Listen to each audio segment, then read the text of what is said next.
Welcome back to another episode of What Are You Made Of with your boy, the unstoppable Mike C-Roc. I am in the house today with an associate, I'll say, of mine in the 10X Incubator.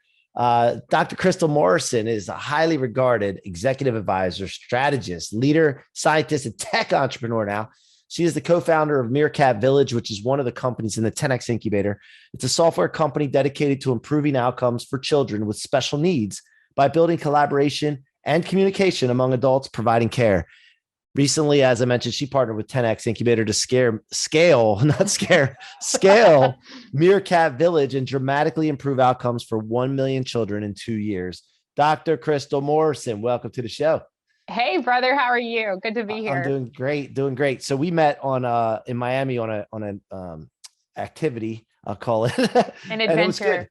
It turned out, because it was kind of a shit show, but it kind of turned out to have a lot of relationships built out of it, which is pretty awesome. And absolutely, as you know, my son was with me too, so it was a great experience for my son to see, and so to me, it was worth that part of it. Anyway, we got to meet, and then a lot of stuff has transpired since then, right? Huge amount of stuff. Yeah, so we'll get into all that in a second, but I got to start with the same tradition I do every time with a guest on the show and ask the question: what are you made of? I am made of, the first word that comes to mind is fearlessness. I'm made of fearlessness. And why? What makes you say that? Elaborate. So, I come from pretty simple beginnings. I was the first person in my family to go to college and get a degree. And I've been fortunate in my life to be surrounded by a lot of people that just supported me no matter what. And so it's not that I haven't been scared at times, right? I'm just not willing to accept scared as being an answer for not doing something. You probably feel the same way, but I'm pretty fearless, I think. And that's definitely a big part of what I'm made of. Yeah, I love that answer. Great answer. So take us back to growing up. Like, where did you grow up and what kind of family life did you have? Yeah, so I grew up in Arkansas, Southern Arkansas. My parents were super young when I came along. So, I grew up at the same time as they did, really. We had a pretty simple life, pretty poor, not much going on. But I had this like freedom to go wander around in the woods and do science experiments. And everybody just kind of let me run wild. And that was an asset, I think. Yeah. Now, how come you don't have an accent? An Arkansas accent? Okay, so the truth is I went off to college, and I had somebody from Iowa, actually, this cracks me up to this day, tell me I sounded stupid because I had an accent at the time. And I'm thinking, like, you're from Iowa, a farm. Like, how does that make you better than me? But no, I was a female trying to be a scientist, and somebody told me just the way I sounded stupid. And I hate to admit that, but yeah, I worked for a little while to try to lose my accent. So at least I didn't have that going against me. But the truth is, like everybody, get a little bit of rum and coke in me, and there's an accent always. Oh, then it comes out. Yeah. So there was a president, I believe, that was from Arkansas. So I mean, come on, it can't be that stupid to be from Arkansas. Yeah. So right. now you live in Pittsburgh, right? I do. Yeah. And how did you get into Pittsburgh? Yeah, so actually, after graduate school, I was in New Mexico. I worked out in New Mexico at Los Alamos National Lab for a long time, and I really wanted to work in industry. And so I took a position in Pittsburgh, moved cross country, and I've been in Pittsburgh ever since. So I moved for work, but I really love it here. It's become home, and don't think I plan on leaving. Yeah, you don't mind the cold weather? I like 4 seasons, but I will be honest with you, it was really freaking cold yesterday, and I was thinking Florida sounded pretty good. Yeah. But I do like the seasons. Yeah, I was in Atlantic City just for yesterday. Yeah. It was colder up here than and then I get to go to Miami Sunday, so I'm good. Yeah. I like, if I can go like in the wintertime, because I live in Maryland and there's 4 seasons here, of course, but if I can get to Florida or somewhere warm once a month during the winter, then I can make it through. But if I have to stay, like, man, it ain't happening. I'm gonna have to move something. Yeah. But so then from there, so what have you been doing before you got where I met you on the show? Yeah. What were you doing prior to that? Yeah. So prior to that, I led global R&D for a large global company, and about 3.5 years ago, I kind of got worn out with corporate life and really wanted to take control of my career and where I was spending my time. And I just started to launch my entrepreneurial journey. So I started a consulting company where I work with scientists and engineers to build leadership and strategy. And then around the same time, I met my co-founder, Dan Richardson, and we started laying the groundwork for what is now Meerkat Village. So for the past 3.5 years, I've been focused on, working and consulting and also growing the startup. And now, before you did that, though, the research and development you were doing, Yeah, what specifically were you doing? paint. Paint. Paint, like Absolutely. studying paint. Paint. Yeah. So Like, painting everything from tractors and combines to cell phones and battery compartments, to paint, try paints to and a lot of things. so you were trying to develop it into a better product. Absolutely. Okay, Yep. gotcha. Yep. Did I get boring, or was it Um, interesting, or it didn't necessarily get boring, but primarily because the R&D group I led was working with like 11 different market segments. So everything from cell phones and laptops to tractors okay? to motorcycles. So that was the interesting part, is just working with so many different market segments. And then before you got into Meerkat Village, like before that part, and you were starting the entrepreneurial journey there, Yeah. like what specifically were you doing with leadership? Like what were Yeah. you guys looking into tech with it, or studying? Like what were you doing with it? So what specifically I was doing, so I've been in tech for a while, and I'm a huge proponent of better, stronger, more effective leadership in tech, because quite frankly, there's a lot of really crappy leaders out there in a lot of different fields. But in tech, there's a lot of folks that were trained as scientists and engineers, and they think because they're smart that it means they can be a great leader, and they're so far Yeah, from the truth. And then we end up building these tech companies with crappy culture, crappy ethics. And ultimately, it just means that we're not getting great products and technology to market. And that's awful, right? yeah. So I've spent a lot of time both coaching and doing programs with different tech companies here in the Pittsburgh area and across the US. Just again, really strengthening their leadership and also their strategy. And what is their biggest shortcoming in leadership, and what makes a good leader to you? Yeah. So one of their biggest shortcomings is in leadership is not connecting.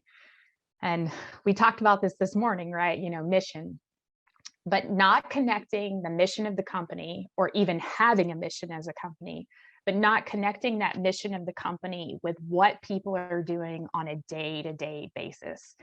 People are much more empowered and engaged if they understand how their work on a day-to-day level is connected with the bigger mission, right? Yeah. And oftentimes that's one of the biggest mistakes that leaders in general make, whether they're in tech or not, is just never bothering to create a mission or vision, or even connecting it with people who are doing the work day to day. Yeah, I love that. We talk a lot about aligning our goals and mission for the company with the employees, Yeah. because at the end of the day, like it's otherwise just a job. They Mhm. come in for a job and they're just trading time for money, and nobody wants to do that like excitingly. So and the other thing I noticed with leadership too is and I'd love to hear your thoughts on this, is in order to be a great leader, you got to be able to paint the picture and vision, but not only that, you got to be able to hold people accountable. Absolutely. And it's very difficult to hold people accountable when you don't hold yourself accountable. So there's Mhm. leaders and coaches that aren't living to the standard that they're leading and coaching to. So that gives an imposter syndrome or a fraud and lack of credibility. And they're never going to hold other people accountable to the things that they're not holding themselves accountable. Am I right? Huge. Yeah. Yeah. So they Yeah. needed to be developed, and you were developing them. And then so from there, what made you decide to get into tech and to become a co-founder with Meerkat Village? So I met Dan about 3.5 years ago, and he told me about his concept for Meerkat Village. And, at a very basic level, it was a software tool that would allow parents like myself to communicate with all of the different people that are supporting their child, particularly a child that has special needs. And I'm a mom of three, and my oldest son is on the autism spectrum. And I've spent, almost 18 years navigating the system and across 2 states and probably 100 different teachers, therapists, specialists over the years. And it's exhausting, and there's got to be a better way. Yeah. And so Dan told me about this idea, and I said, Dan, I need this now. I need it now. And we literally, from that point on, worked on getting Meerkat Village to market. Myself. But before you go on, Yeah, let me yeah. ask you this, because I don't know that everybody understands like what on the spectrum means. Like, Yeah. so can you tell us that before you get into the product? Like, what does that mean?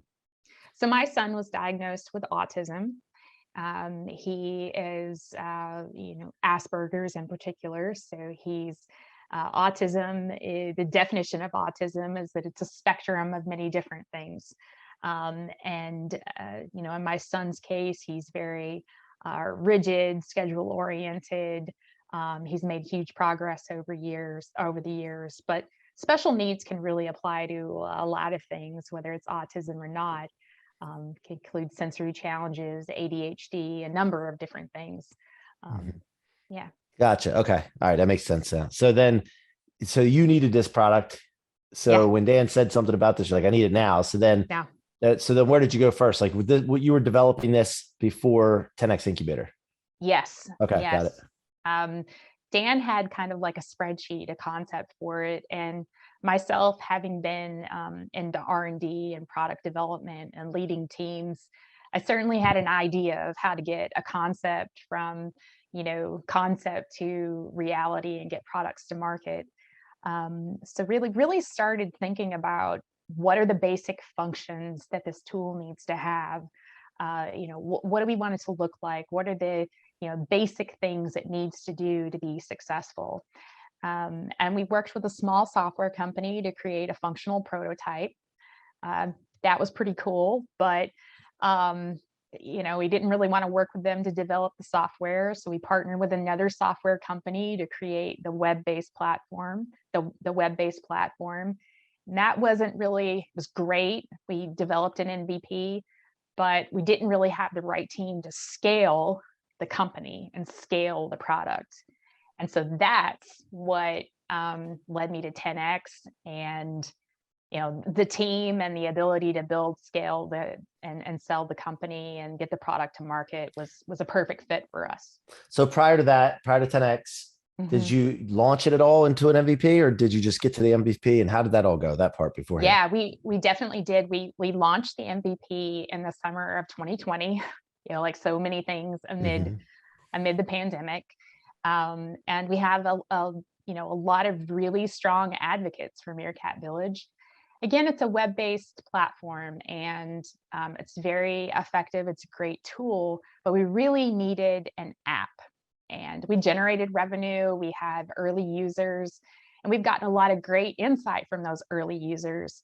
But we knew that building the app with really good UI, UX, user interface would be incredibly important, but we didn't have the right team, the right skill set to be able to do that by ourselves. And what does the product do now, and what is it going to do? What's the vision for it? Yeah, so the product has, the vision for the product is basically to leverage technology to build collaboration and communication among all of the adults that surround a kiddo with special needs. And so the 3 functions of Meerkat Village is team. So bring the team together and allow them to communicate back and forth in a chat style platform. Do is the second feature, and that's strategies that adults are accountable for doing to support the child. And track is the third feature, where we're actually tracking the child's progress toward their goals. So it's not just a simple communication platform. We're actually building accountability, building strategies, and also tracking how the kiddo is progressing over time. Gotcha. And what was the MVP? What did the MVP do? Is that more communication? Yeah, the MVP was more communication. The do and track function were present, but not built out as effectively as we probably could have. Not a great user interface. So Mhm. that's a huge part of what we're focusing on with 10x is improving the user interface and those functions.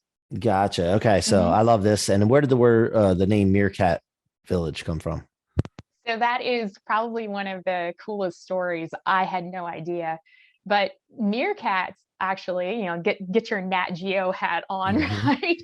Meerkats actually live in this incredibly collaborative communities where all of the adult meerkats have different roles in raising the children, like all of them. And they work in a very collaborative, cohesive society where everyone, all the meerkats have roles and responsibilities. And so Dan, my co-founder, was like, we should all behave like meerkats. And that's where the name comes from. Gotcha. Love Yeah. it. Love it. So, what's the moonshot? The moonshot. I'd love to hear you Our say your moonshot. Come on Yeah, now. absolutely. Our moonshot is to improve positive outcomes for 1 million children with special needs in 2 years by building collaboration and communication among all of their caregivers. That's it. That's it. Well Yeah, said. Now, that's the what moonshot. what would this also work? I'm just thinking as you're saying Mhm, this, special needs children, mhm. but then what else is something that someone would need to collaborate on and track? Um, I'm just trying to think of other usage with this where you could expand out and even scale. Have you guys thought about that besides special needs children? Absolutely. So what we're doing with Meerkat Village is we're actually creating a whole new category of product. Okay. So what I like to tell people is Chrysler gave us the minivan, Amazon gave us e-commerce, Uber gave us ride sharing, right? Meerkat Village is giving us the category of village driven care. You're Yeah. leveraging a village of people to care for somebody. And so we're starting with children with special needs. But you can imagine that this type of product would be applicable to elder care, to Mm-hmm. veteran care, right? Mm-hmm. One of our brothers in the 10x world mentioned veteran care. Yeah. So those are types of situations where people need a village around them to support their care and help them make progress. So it's not just about children with special needs; it can be much bigger. Well, and I got an idea too. And obviously the children are the most important right now, but also beyond that, and this is not necessarily medically um, um, related, but Mhm.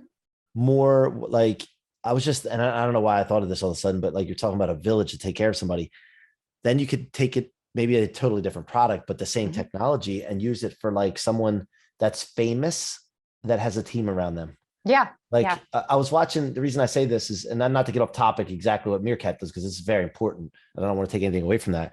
But I was watching a show on Netflix that Kevin Hart just put out. It's not a comedy. It's called True Story. And it Mhm. just shows him behind the scenes and as a stand-up comedian, actor, whatever. And then he's got this team of people around him. Right. And I just thought about that as you're saying this too. It's like, and by the way, let's face it, some celebrities are like special needs. Like, let's face it, right? Yeah, So let's you be could honest. use this, they could use this to stay in communication with each other for a celebrity as Mhm, well. So I mhm. don't know if you thought about that beyond that, because, agencies may be able to use this, or management Yeah, may be able to use this technology for that as well. So yeah, the more use you can get out of this, obviously the better, because that's scaling. So, huge. but I don't know if you thought about that, because I was just, and I'm thinking what other people have like a village that needs to support them, like individuals, because this is for like an individual being supported by it, right? Not Yeah, just. well, even like an athlete, for example, may have Mhm. lots of different types of trainers, nutritionists, different Yep. people surrounding them, helping them be successful. That's Yep. another idea. You're really leveraging this village to help support them. So there's all kinds of different Yeah. opportunities and use cases you can think of. Yeah, because all you need is some connections, and then you get them using it, and then Mhm. everybody's communicating with each other, Yeah, which is the most important thing, and everybody stays in alignment and on the same page. It's just like business. It's just like leadership of yeah, tech companies. Alignment, exactly. communication is so important to be able to grow and then get improvement. So I absolutely love that. Well, I want to thank you for coming on the show. Is there anything else you want to share about Meerkat or the mission? So just if any of you are out there, you have a kiddo with special needs, or you're looking for resources on how to support your family, check out Meerkat Village.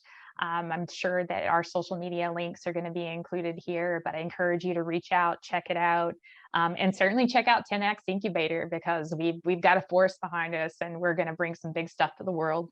Yes, we are. Yes, we are. Are you needing funds? Are you still raising money for Meerkat? I am. Yeah, so We speak to are. that. Yeah, absolutely. So right now we're raising a 500K seed round to fund the development of the app for Meerkat Village. We launched that seed round in November, mid-November. We've made some pretty good progress, about 125K committed so far. And if you're interested in investing, there's no better opportunity to get on the ground floor of Meerkat Village right now. I love it. And how can people reach you though? Like it's going to be in the show notes, but you want to say like the best place for people to engage with you? Yeah, so I'm on LinkedIn and Instagram, of course. If you're interested in Meerkat Village, my email is cmorrison@integratedvillage.io. You are welcome to email me. I'll get back to you. But certainly connect with me on social media on LinkedIn and Instagram. It's Dr. Crystal Morrison. All right. Thank you so much, Crystal. I appreciate you coming on the show today. You're doing a great service here. This is going to be huge. It's already huge as far as I'm concerned because of the mission that you're on. And if there's anything I can ever do to help, obviously, I'm just a phone call or message away. And if you're listening to this and this resonated with you, or you want to invest or you want to help in any way, just reach out to Crystal at the email she's provided, or you can always get up with me and I can get you in touch with her. But thank you so much for listening today. Thank you for all of your support to the What Are You Made Of movement and my guests. Keep coming back. And just a reminder, we're going to be moving to Fireside. We're going to stop recording on Zoom on the coming episodes. And we're going to go to Mark Cuban and Fallon's company called Fireside, which is a great platform where you can actually record podcasts on your iPhone. And I think they're moving it to Apple Mac laptops as well. But we're going to start doing it there, bringing our guests on there, having live guests and recording it as well. So just be on the lookout for that. And also Blueprinted. Go check out Blueprinted, BLOOPRINTED, blueprinted.com/VIP. If you're a creator, expert, know anything, how to do anything, you should blueprint your success. Stop being selfish, share your success, share your knowledge so that we can make this world a better place. I'm C-Roc. That's Crystal. Till next time, be unstoppable.